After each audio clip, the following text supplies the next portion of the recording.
Yo, xin chào anh em đã quay trở lại hoặc là đến với channel của tôi B2B.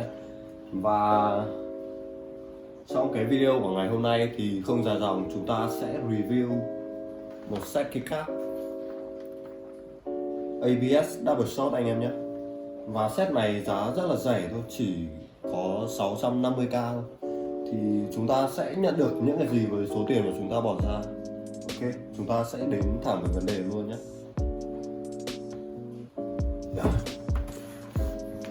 Đây là chiếc hộp của set keycap này. Thì nó chỉ là một chiếc hộp cát tông rất là đơn giản.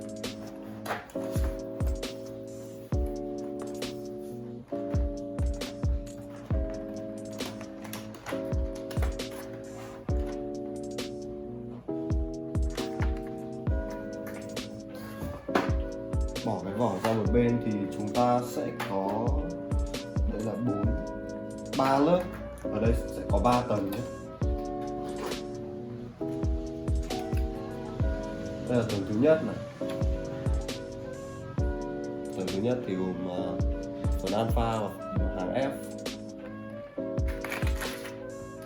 Phần thứ hai thì sẽ gồm arrow này và các nút mode.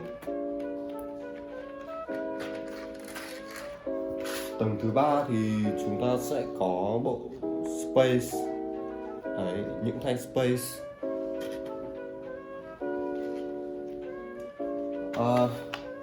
Tôi sẽ nói về cái chất lượng của cái set này trước cho anh em nhìn.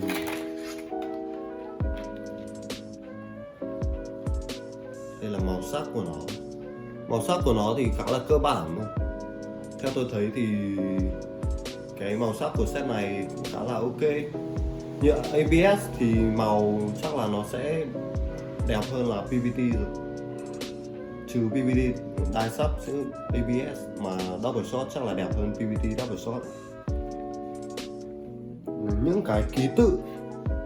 cái ký tự khá là rõ nét anh em nhé. Và cái phần Double Shot ở trên bề mặt nó cũng khá là liền lạc, nó không có bị nhô lên quá, nó rất là liền lạc luôn đấy. Để tôi xem chất lượng Double Shot của nó như thế nào.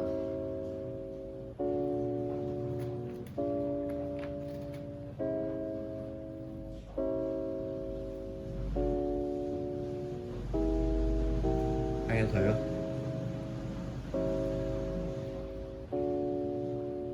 Cũng khá là dày đấy. Tuy là không có thước để đo ở đây nhưng mà tôi nghĩ là hai lớp đen với trắng này nó cũng rơi vào khoảng tầm 1.5 mm.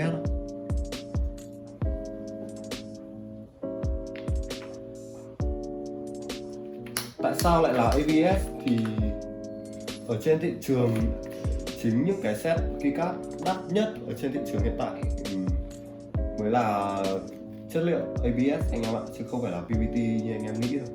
Nếu anh em tìm hiểu sâu hơn thì có thể biết được là những cái brand, những cái hãng lớn về keycap như kiểu là SP hay là GMK ấy, họ đều làm keycap bằng ABS cả, và cái chất lượng ABS của họ rất là tốt anh em nhé.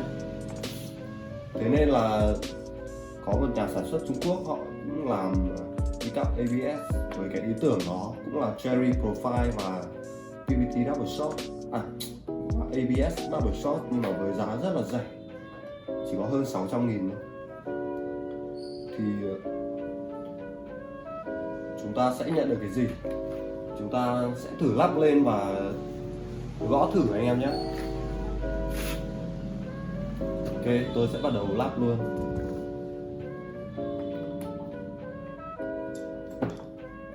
Đây là con bàn phím Acomod 001 Sistacus, và con này thì đang dùng cái keycap và OSA Profile PVT Double Shot. Âm thanh khá là hay, cảm giác đặt tay cũng khá là hợp lý. Giờ tôi sẽ tháo nó.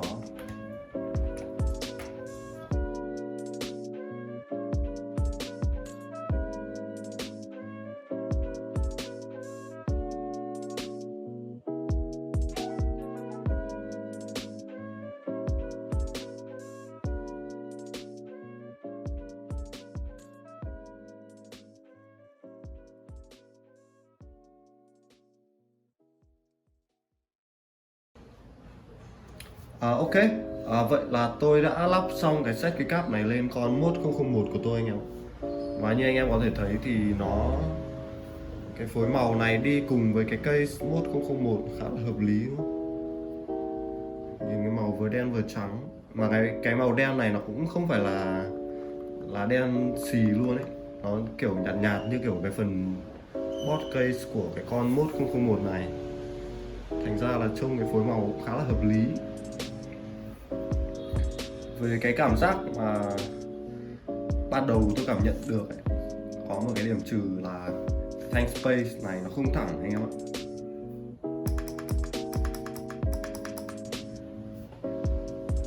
Anh em thấy đấy, nếu như mà chúng ta lắp một cái tank space của con khác vào này,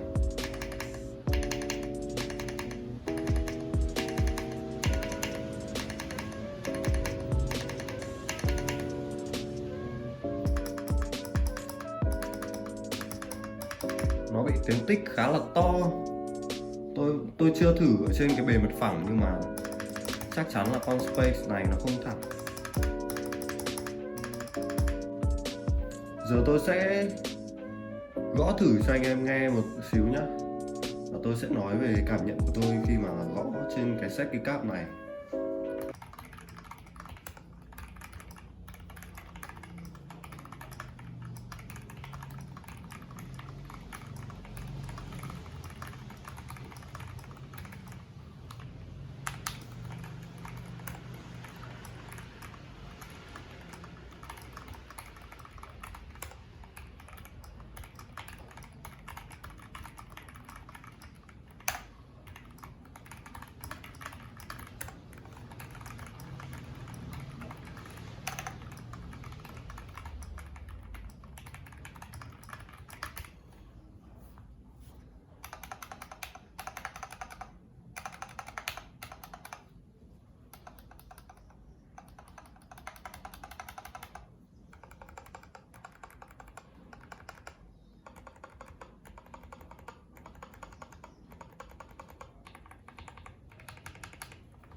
Ok, và bây giờ tôi sẽ nói về cái cảm nhận của tôi khi mà gõ trên cái set này.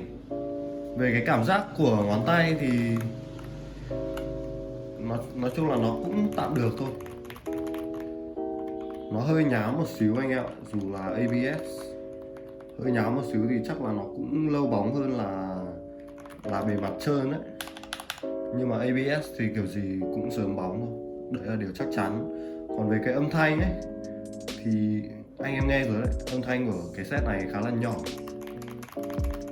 Nếu mà anh em kiểu đang tìm một cái set keycap để mà gõ nó ra tiếng nhỏ ấy, thì set này cũng khá là hợp lý. Nhưng mà đi theo cái nhỏ đấy thì nó lại là không hay anh em ạ. Nếu tôi không nhầm thì cái hàng giữa này nó bị cấn. Nó không như kiểu là Cherry Profile của Akko hay là NG đâu. Cái Cherry Profile này sẽ bị cấn mạch ngược đấy anh em ạ.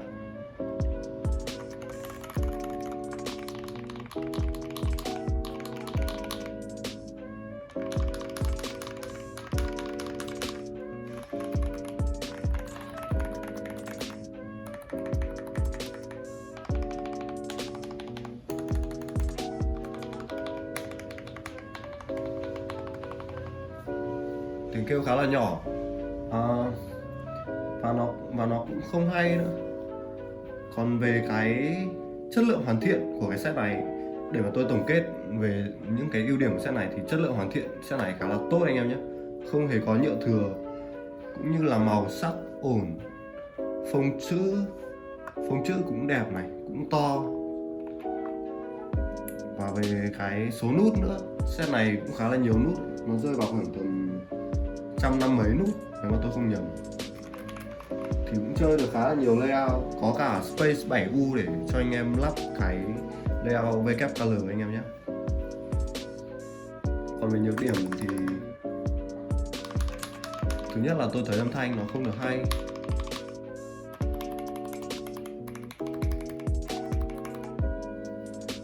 và cái như ABS nữa. Như ABS này thì chắc là nó cũng gọi là loại kiểu bình thường thôi chứ không được như JTK với cả GMK đâu. Nói chung là trong tầm giá này thì set này cũng khá là đáng tiền đấy.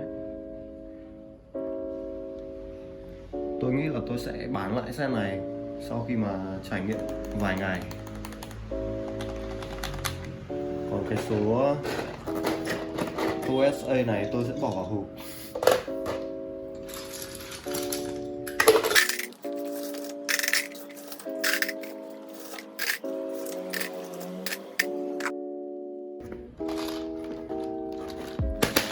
Ok, cảm ơn anh em đã xem video của tôi đến đây. Và nếu như anh em cảm thấy video này hay thì hãy tặng cho tôi một like. Cũng như là những anh em chưa đăng ký kênh của tôi thì hãy cho tôi xin một subscribe nhé. Cảm ơn anh em rất là nhiều.